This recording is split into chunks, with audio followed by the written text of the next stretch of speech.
Right, so I've been working on some other videos which I had to put a stop to since what we've seen in Dallas. So I thought I'd better make this video, and I didn't really know how to go about making it. But I found this video, so let's get into it. Charlie, a low-grade civil war, that's the phrase, Ben, that you used. Do you agree with this? I think there's a major civil unrest, and I think there are definitely agitators and activists that are trying to create this, and they're doing a very good job of it through Black Lives Matter. There are good people, obviously, that are concerned about the police. They have a right to march. But don't forget, those police were there actually protecting the people that were marching to give them their right of free speech. And then, of course, when they were getting shot at, were running in to protect their other officers and, of course, the crowd. There have been a lot of comments about the Black Lives Matter campaign. I just want to get a quote, because, Lolo, I know you reacted to what Charlie was saying. President Obama, on Friday, after the Dallas shooting, said that when people say Black Lives Matter, it doesn't mean blue lives don't matter, blue lives being police officers. It means that all lives matter. And right now, the big concern is the fact that the data shows black folks are more vulnerable to these kind of incidents. But this isn't a matter of us comparing the value of lives. No, this isn't at all. And I think, first of all, we have to be careful not to link the shooter with the Black Lives Matter movement. I don't think that there's any correlation or link between the two. Not any? Are you having a fucking laugh? How's this for a link then?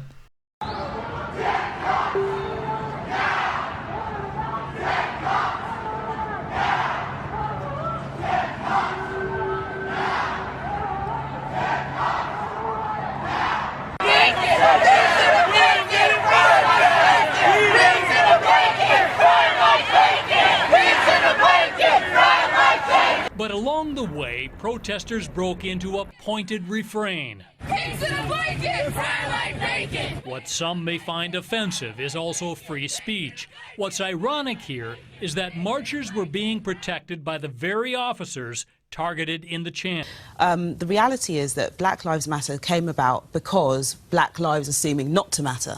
So it doesn't mean nobody else's life matters or police lives don't matter. It means that the lives of black people matter. I mean, it's really that simple. And I think it's a shame if people take that and say it's some sort of agitating force. At the end of the day, these are people who are responding to events that are happening in their time, which they are not happy about, and that nobody else seems to be doing anything about. Black Lives Matter aren't doing anything about it. You're acting like they're the only people doing anything about it, but as far as I can see, if they wanted to do something about it, do something about the black people being killed, they would look at their own communities and talk about change when it comes to black on black crime, because the majority of young black men are killed by young black men. This isn't white people going around killing all the black people who are being killed. And if they wanted to do something about police brutality, if they were actually concerned about it, they would look at all races being killed by police. Douglas, the Black Lives Matter campaign, is this a reaction simply because people actually think black lives don't matter? Yes. Is that the case? Black lives don't matter because that's how obviously. No, I don't think it's feel. the case. I mean, obviously there have been a set of incidents in recent years, in particular, that have been very high profile. Partly because incidents can be caught on camera now, and there's a huge and immediate sort of public, and apart from anything else, social media campaign that begins almost immediately after any incident. And since the Black Lives Matter campaign started, I mean, obviously, it starts off, as President Obama said, it's meant to say, well, of course, all lives matter, but, this is an equality issue. The problem is there have been, since the beginning, people on the fringes of the Black Lives Matter groups who have gone further than that. I mean, there was a protest, I think, in December 2014 in New York City, where some people were saying, what do we want, dead cops, when do we want them now?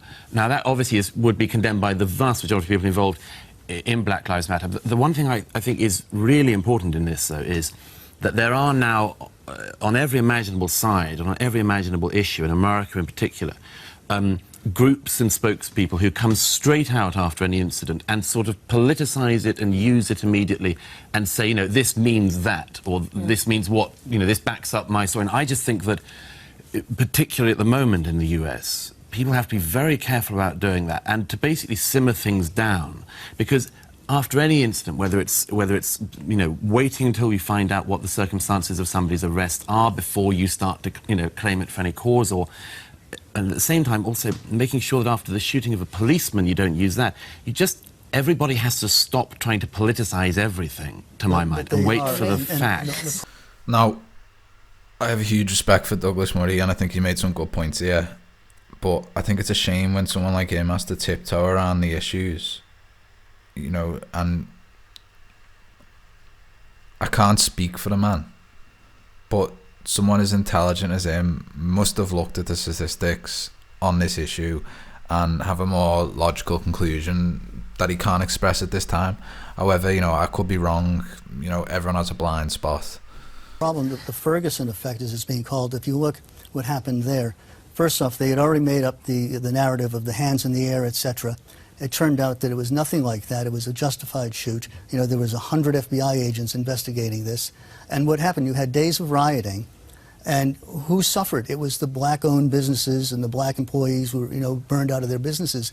And these were people that were relying on the police because the police were protecting their children from gangs. And now the police are saying, I don't want to go into these neighborhoods. I may get shot, or again, if I'm trying to get involved, I may come up on charges or have a riot working out. So it's ultimately hurting the black population, which I think is the sad thing about it. The thing is that it is political, and it's political because we're not talking about events that have happened in the past 2 or 3 years. When people are looking, they're thinking about the entire lifespan of being black in America.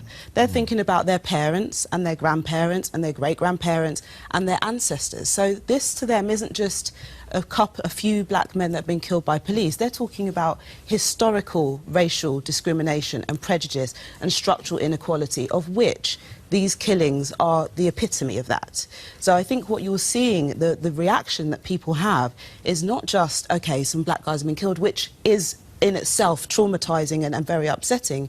Is what does this represent about our country and its relationship to us, and them not feeling that they are basically cared for as Americans. Yeah, exactly. Historical. They're stuck in the past. They're moaning about justifiably horrible things in the past, but they're in the past. We can't do anything about it. You know, what they're talking about is the history of institutionalized racism, and that has stopped. Yes, there are racist people in society, but we can't do anything about that. But show them that they're wrong in free and open debate, you know, to be the racist scum that they are, black or white. Now, to her point about it being the epitome of, you know, this historical racism, I would say no. I would say it's the epitome of what police have to deal with in these areas. And in some rare cases, it is a case of the wrong people being police, who aren't the type of people who should be put in the position they're in, where they have, you know, they have a gun and they're dealing with hostile people. Like, they just shouldn't be there. Let me bring in, from our London newsroom, Leroy Logan, who's the chair of the Black Police Association Charitable Trust, and talk about, perhaps, let's turn about the implications this has on the UK. Leroy, you were in the police force for 30 years. We're talking about how American policing is being perceived by communities in the United States. British policing, how does that compare to the US in regards to working with ethnic communities?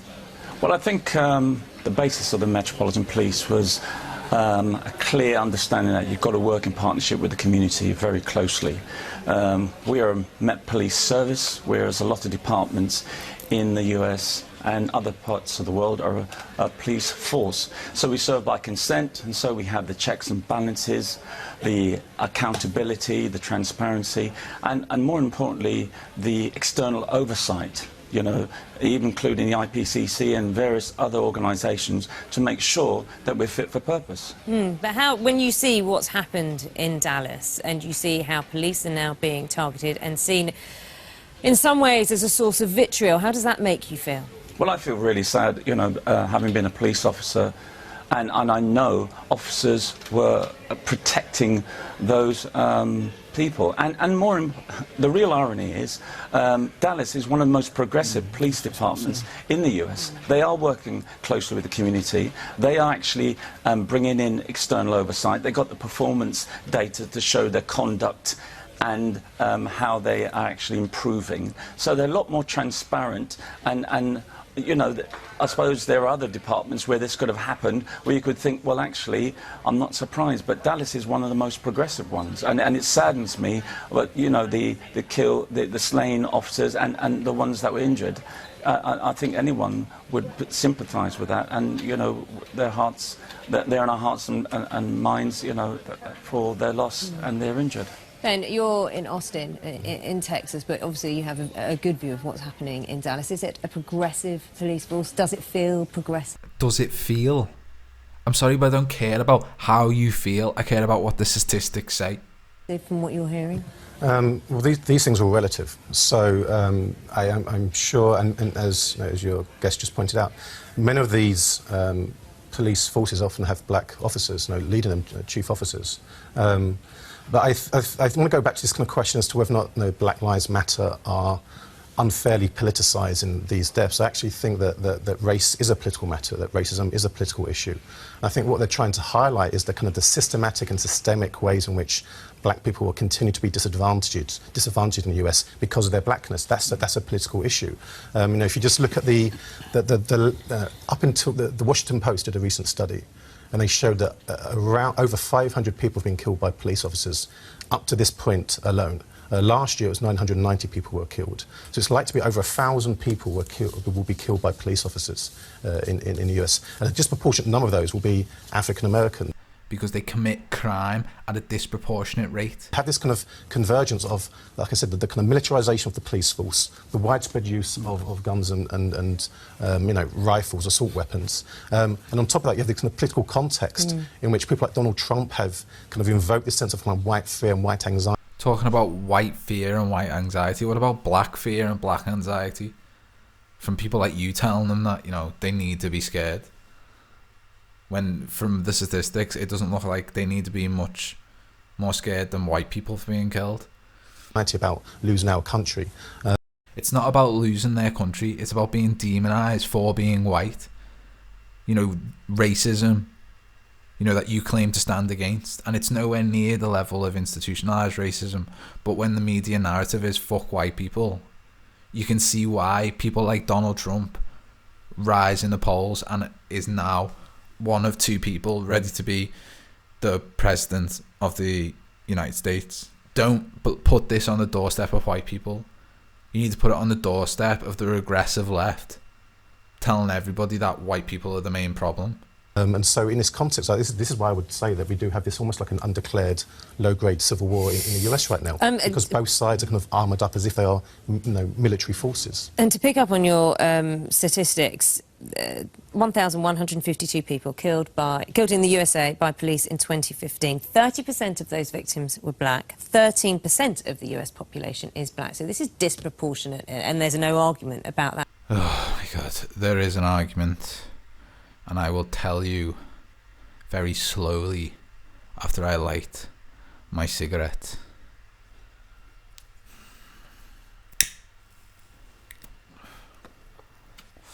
Oh, that's better. Right, so I'll take it slow for you. Black people commit crime at a disproportionate rate to their white counterparts in America. Did that hit? Did that land? Did you get it? Fucking hell. Ben was bringing up the whole politicalisation, using examples for Donald Trump, but President Obama has come under a lot of pressure Very much. For not, and I'm quoting from various articles, not being black enough, not addressing the racial tension in the United States, and perhaps it even worsening under his presidency. It has worsened, unfortunately, and I think in some respects he hasn't been the sort of leader to the black community that he could have been. Here was a golden opportunity.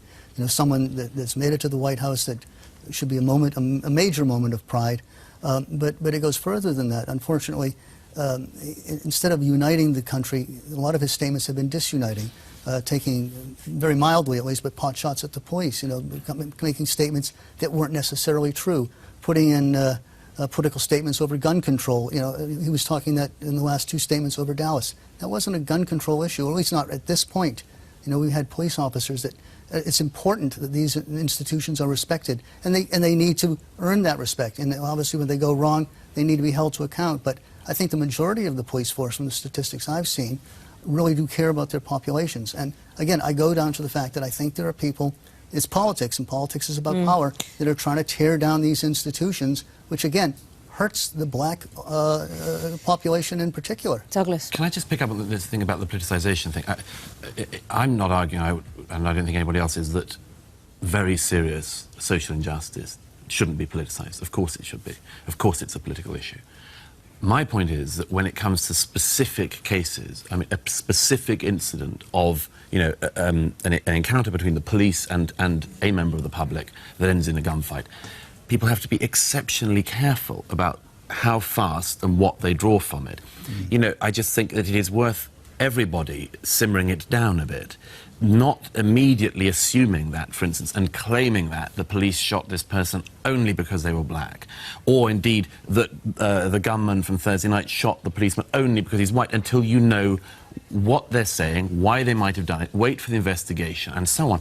And that seems to me one of the key problems in America, the tinderbox feeling, to my mind. I'm in America quite a lot, I don't live there, but my thing is that it's that tinderbox feeling that you're only ever one incident away from people picking an incident up for their own purposes, running with it, and possibly running with something that's not true. But can I just to say briefly that there's, so you're right, on the general issue of whenever there's a specific incident, should we wait to find out all the details and the context, etc.? Yes, of course, I fully agree. But there's a pattern here.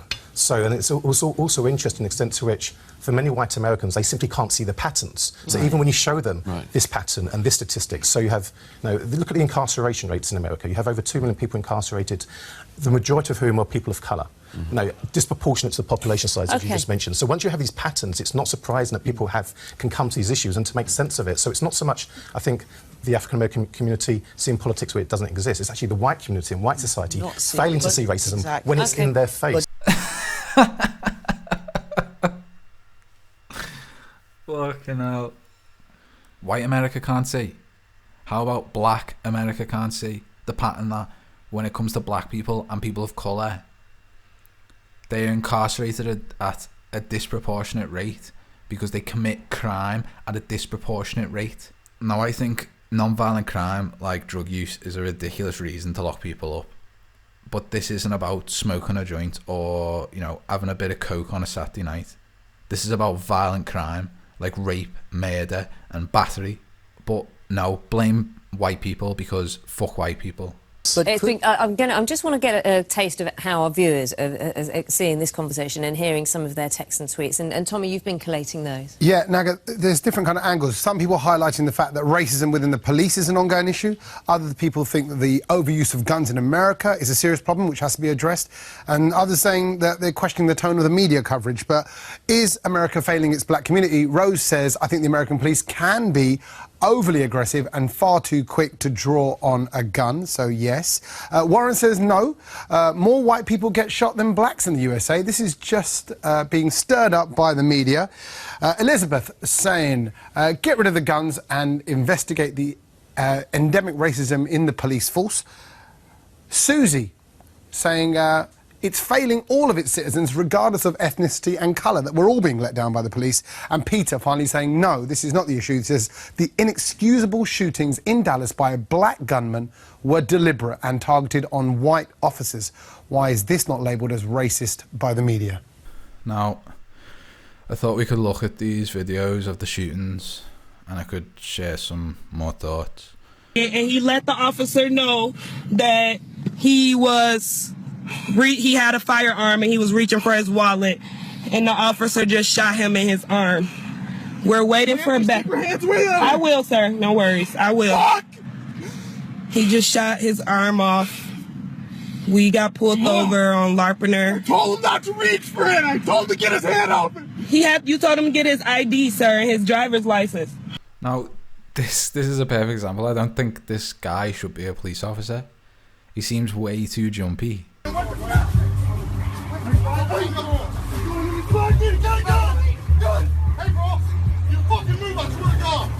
Hey, boss. Get on the ground!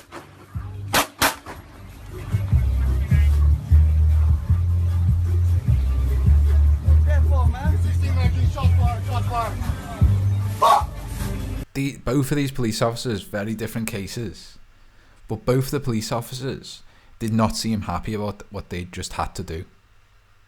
They weren't celebrating. They both specifically were like, fuck. You know, they were in shock. And on the second video of Alton Sterling, you can see the police officer take a gun out of his pocket, and when he was wrestling with him, you can see his head like moving up, and he's like, you know, I don't know exactly, I can see as much as everyone else can see, but it does look like he's trying to reach for that gun. And I've seen multiple videos of, you know, firearm experts and ex-army and all the rest of it, you know, ex-military, showing how you can shoot from your pocket. And this Alton Sterling, this would have been his third felony. He would have got life. So this is a situation where it's, do I want to go to prison or do I want to risk this? And I think he was clearly risking that. And when you risk that, you put yourself in a position to be shot, and that's what happened. You know, and no one wants to see another person die. But if that's the life you lead, then it can happen to you. You know, and life gets messy, especially when guns are involved. And you can't legislate for the serendipity of life. More to the point, if a certain group of people commit disproportionate amount of crimes, they will be singled out for that. You know, so don't blame the police for stopping and searching black people. Yes, it's unfair on black people who don't commit crimes, but I don't think you should blame the police for doing their jobs. Blame the black people in these communities who commit crime and lead to the police having this as part of their job. You know, policing violent majority black areas. Now, if you say, well, police don't do a good enough job, I would say, yeah, that is evident in some cases. Like I said before, some people shouldn't be police. However, you know, what's the alternative? Citizens policing each other, gangs policing the people. Well, I can say with some confidence that wouldn't go well when the majority of black people are killed by black people in violent crime and drug crime and gang crime. And there are places in Brazil where I think it's the favelas, or I think that's how you pronounce it, the favelas. The gangs police some of those areas because the police just can't go in and don't go in. And you know, you wouldn't want to live there if you expect justice and there is no peace in those areas, in the favelas in Brazil. I would tell people to check them out. And if that's what this is leading to in America, largely unpoliced areas, then that's not a better alternative. Now, when I was younger, I was a skateboarder, and we get stopped all the time. And one time I was stopped and searched for nothing other than, I don't even think we were skating. I think I just had my board, and I got stopped and searched. And I would get stopped and searched frequently on the way back from the train station by where I live. And one time I had weed on me and I got arrested, and the police weren't exactly gentle with me. You know, they roughed me up. They were talking shit. When I got into the police station, I was treated like shit. You know, the police were constantly trying to get a rise out of me. You know, and I was put in a cell for the night and questioned and intimidated, all the rest. But that's what happened. I did something that was considered criminal by the state, whether I believe it should be or not. And that's what happened. You know, and now that's on my criminal record. And I could say, oh, it's discrimination against young white men or skateboarders or whatever. But that's just not true. Now, granted, I didn't get killed, but that was because I just thought, you know what, and it was my first offence. I just thought, fuck it. You know, they found the weed, I'm not going to run. And I just went through the process. And it's shit. It's demeaning. But it's better than being killed or, you know, and I'm from the UK, so I wouldn't have been shot. But say if I got taken to the floor and had the full weight of an officer on my back and I couldn't breathe or something and died, that's a possibility. But I chose to just go along with the process, go go through the motions and get the hell out of there as soon as I could. You know, and I had to spend quite a few hours in a cell. Had my shoes taken off me, only had my shirt and my pants, because, you know, they take all the stuff off in case, you know, they take all the stuff off you in case you hurt yourself. And that was what I had to deal with. Now, when it comes to the Dallas shooting, these police were there to protect the protest. The only motive behind this attack could be one of racism against white people, like the shooter said he had, and he wanted to target police and had a bias towards white people. This is a narrative that Black Lives Matter prescribe to, that white people are inherently evil and all police are racist, and any black person that says that's wrong is an Uncle Tom, and white people who say it's wrong are just racist.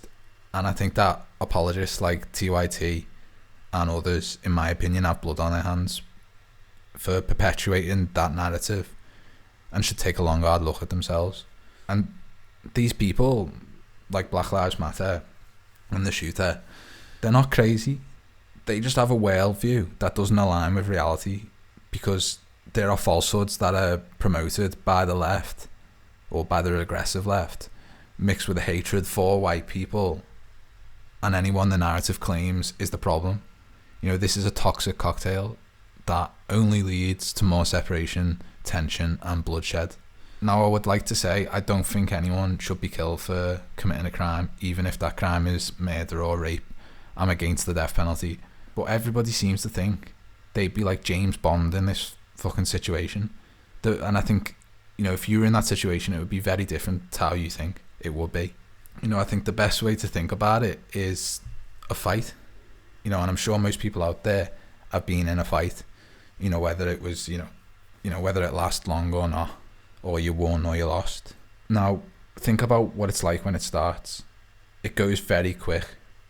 And once the fight's over, it takes a while to remember what punched you through first. But if it goes on for a long time, things slow down. And then you can think about what you're doing. Now, add a gun to that situation, it would be a hell of a lot more intense. Things would move a lot quicker for you. And it would be over a lot quicker. There is no amount of training that could account for these deaths we see. Like I've said before, you can't legislate the serendipity of life. If people commit crimes and live in a violent way, they will be likely to meet a violent end. And I really do think it's that simple. Now, when it comes to the overall narrative that we've been seeing coming out of the regressive left, I would say this isn't about left or right anymore. It's about being in line with the available truth, and whether you believe in authoritarian means of governance or libertarian means of governance, whether you believe in freedom for everyone or a select few. And I think it's time for people to decide what side they're on. In sailing, won the America's Cup for the first time at the beginning of March.